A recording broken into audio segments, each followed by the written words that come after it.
Hello everyone, it's Old Guardian here.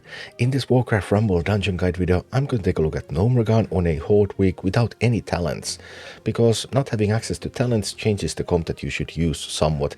So this is a comp that I have used with both Grommash and with Cairne, and cleared up to yellow difficulty with no particularly useful relics. So I believe this is the optimal way to do this if you don't have any talents available. First, a quick look at the boss mechanics. The first boss, Pummeler, has a melee attack and a ranged attack going wherever that red circle goes, and those will throw your minis off the platform. But they cannot throw flying minis off the platform, so only ground minis will get thrown off the platform. Sometimes they do land on the platform, they can continue, but if they're off, then they are gone. Then there's two of these Gnomish protection devices, and whenever a Gnomish protection device is in place for more than a few seconds, it attracts a free safe pilot for the boss that picks up the protection device and then goes on blasting. The main strategy with this one is typically to take this meeting stone and then attack from two directions with ranged attackers, so that even though the boss is throwing stuff away, then ranged minis shooting from two directions means that the boss will have to walk back and forth, and unbound minis can also help. Unbound minis, especially if you get Arcane Crystal or Glazed Cannons, then just unbound spam can kill this boss pretty easily. Then the second boss, Electrocutioner, typically considered the most difficult boss in Gnomeregan, because there's just going to be so much stuff coming at you. And there's two rocket towers, and rocket towers means that minis all over the place are just going to get hit. So typically you want to grab the rocket towers. Either one first is fine. Most people like to take the left one first because there's the gold vein here, so that gives you access to some mining. And once you have rocket towers, you want to attack from multiple lanes so that you will be able to get to the boss. If you can have something like Fire Element with Lifesteal here, then that's going to be wonderful. Bosses damage are all elemental, so resistant tanks are really great. But you can also overwhelm, if you get Arcane Crystal, Glazed Cannons, you can overwhelm the boss with Unbound Minis. If you have Arcane Crystal or Glazed Cannons, then Whelpegs and Safe Pilot can typically take a tower. If you don't, then Sappers, Goblin Sappers, especially now that it's Horde week, are typically quite useful. You can use Meat Wagon, you can use Gargoyle. There's a few alternatives that you can use, but you really want to grab some towers and then start multi-lane attacks towards the boss here. But this one is a hard one, and there's so much stuff coming at you, so it's perfectly normal to get overwhelmed in this one. And finally, there's the third boss, Mekgineer Thermaplugg, which is this even a boss? This is like a game of whack-a-mole, really, because you can't hurt the boss directly, boss is protected, but there's all of these amp switches. Someone's a walking bomb when captured cannot be claimed by flying. So what you're trying to do here is you're trying to send slow walking units from one side, from the other side, just back and forth and back and forth, mine whenever you can in between. And then just try to break more of these switches than the boss breaks, and then bombs will go over there instead of coming towards your base, and then the boss is going to die. Generally one of the easiest bosses in all of the dungeons, but it can be possible to lose this one too. You do have to protect your base, so your base can take damage also from bosses' minis if the minis catch your base. And yeah, just whack-a-mole from one side to another and one side to another, and then the boss will die. So the army that I use is Darkspear Troll, Bat Rider, Whelp Eggs, Pyromancer, Quillboar, and Gargoyle.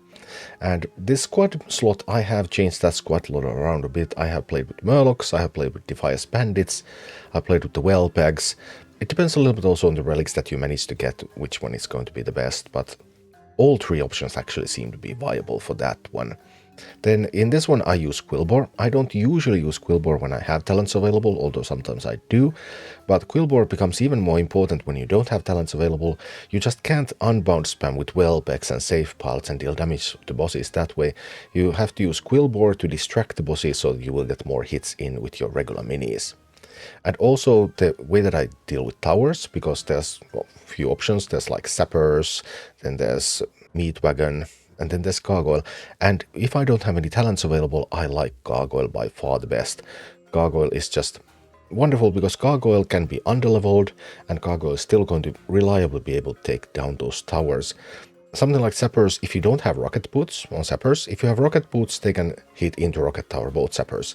If you don't, you need a distraction, or otherwise only one of the Sappers will make it through, even against just the rocket tower and no other minis there. So out of the options that you have for handling towers on the second boss, Gargoyle is the most reliable if you don't have talents available. Other stuff, Troll, Pyromancer, just basic stuff. Having ranged DPS is really, really good in this dungeon. Batrider complements them nicely. So overall, I like this build a lot. It's mostly a squad slot that I have been experimenting with still, and I haven't come to really good conclusion on which option is the best out of Bandits, Murlocs and Whelpegs. But other than that, Quillbore really needed when you don't have talents. Gargoyle, best option for towers when you don't have talents, and the others are just some same stuff that I use otherwise as well. And this is what it all looks like in action. Alright, first boss, yellow difficulty, no talents. The Horde Leaders that I use, Horde Leaders are quite tanky, so any of the Horde Leaders can play a tank role. Tanks are not super useful overall in this dungeon, but sometimes there are moments where you can tank, like at the start, for example. If I was over at Quillbore, I would have just used the Quillbore to take the Meeting Stone, and then I would have used ranged DPS to come after it, but because Quillbore was not available for me at the start there, then we just went in with Cairne instead. And now we're reaching the boss, and here obviously Cairne does not get to do much because the boss is just going to swipe Cairne back. So what you need to do, you take the Meeting Stone and then you start sending ranged DPS from both sides. I'm sending Darkspear's Troll on one side, I'm sending the Pyromancer from the other side, trying to make the boss walk between them, and also distract the boss with Unbound whenever possible. Things are not going too great here. We're not making a ton of progress. I'm even using Cairne. I happen to have the talent that gives me Skeleton Mages, so it gives me a little bit of ranged DPS to go with Cairne, which helps a tiny bit here sometimes. Although obviously that's a very low tier talent overall. Now I am a little bit in trouble. Chickens are going to take the chest, and they're going to take the protection device as well. But yeah, now I just need to go back to the drawing board, wait a little while, accumulate some resources, and then launch another assault. Sometimes happens. Obviously, I would be happier if I did not lose the Meeting Stone, if I didn't lose those resources, but we'll make it work, no worries. So the attack on the tower is not that big, but I will send a Batrider. Batrider is going to be able to handle that Harvest Golem. And we're also getting some stuff in here and managing to mine. Even though the AI managed to mine some, but I got to mine some of the other stuff. I'm able to handle the chickens, and alright, we're back to where we were a little while ago. We have the Meeting Stone again, and now I can again start sending ranged DPS from both sides. Although the AI obviously does its best to counter them, so some of them get hit. I even drop a Gargoyle here. Gargoyle is kind of okay at this boss, because even though the boss swings and then the Gargoyle is hit, and the Gargoyle just is thrown away, but then the Gargoyle is always going to fly back to the boss, as you can see here. So it eventually is going to chip in a little bit of damage. There I should have placed the Pyromancer on the other side. It would have protected the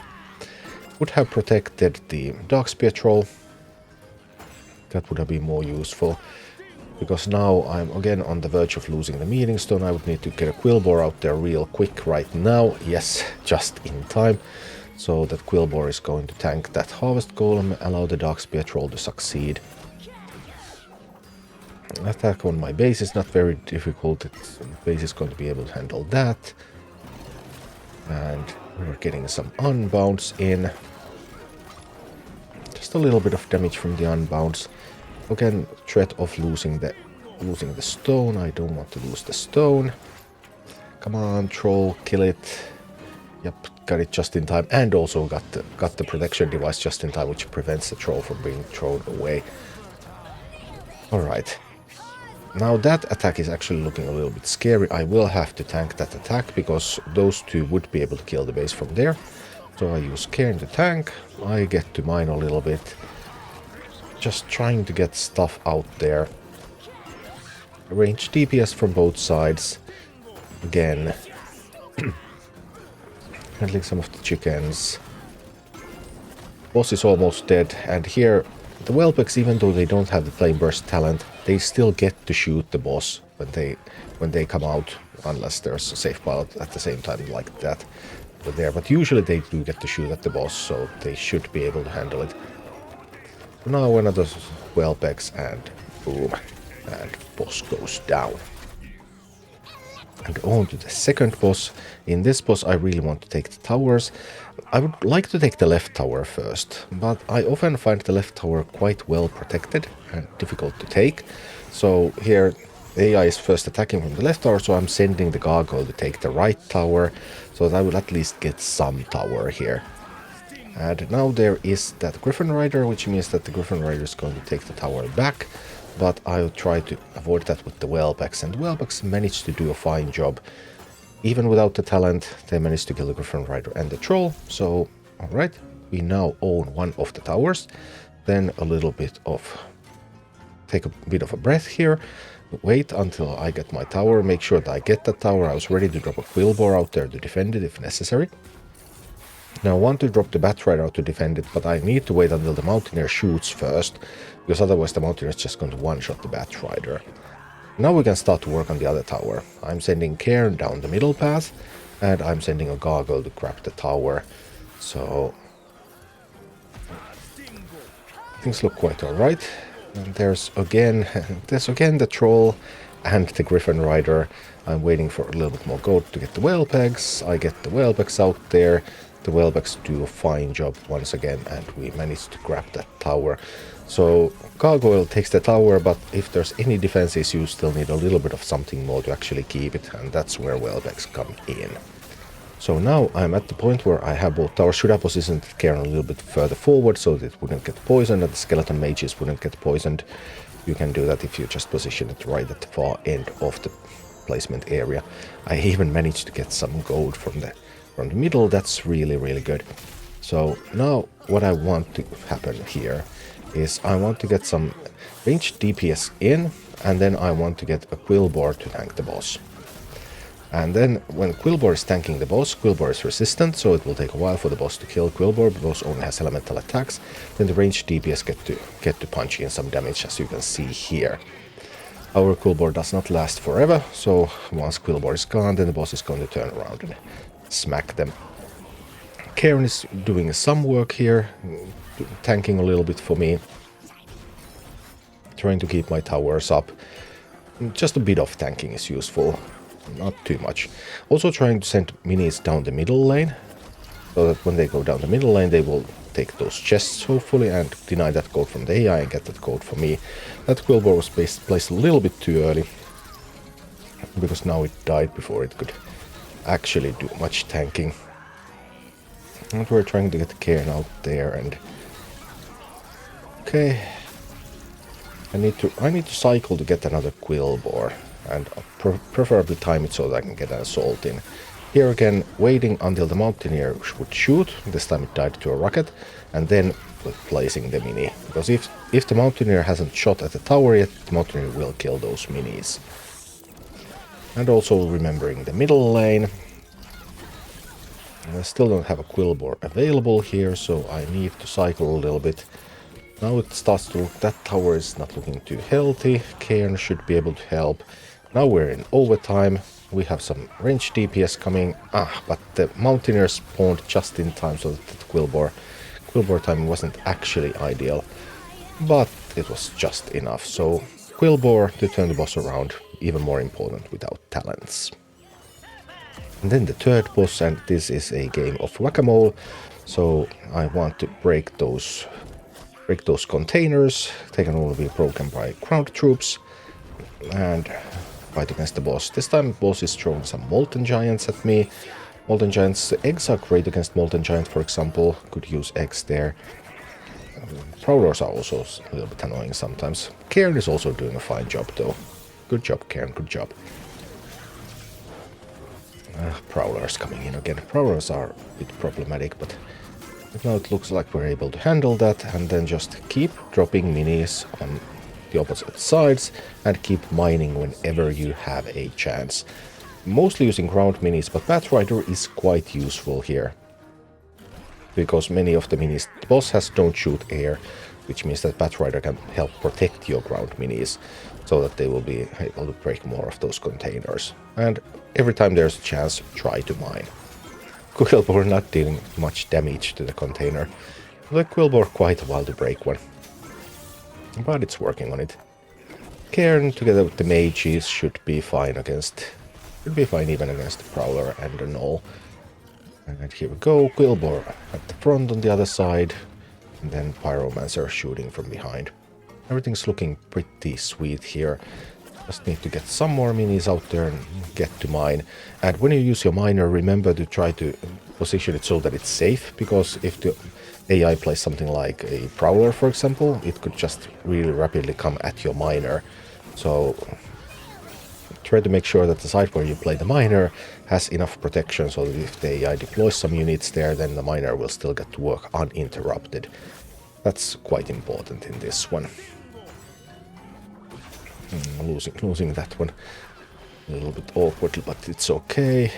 And we have a pretty good thing going on both sides. We got the mine again. Everything's looking fine. There's a Prowler, so I need something that can tank a little bit, either the Quillbor or in this case Cairne, and the third boss falls. And that's my preferred way to do this without talents at the moment, with all Horde Leaders. Thank you for watching. Click like and subscribe if you enjoyed this, and a special thanks to all of my Patreon supporters, YouTube members and Twitch subscribers who make all of these videos possible.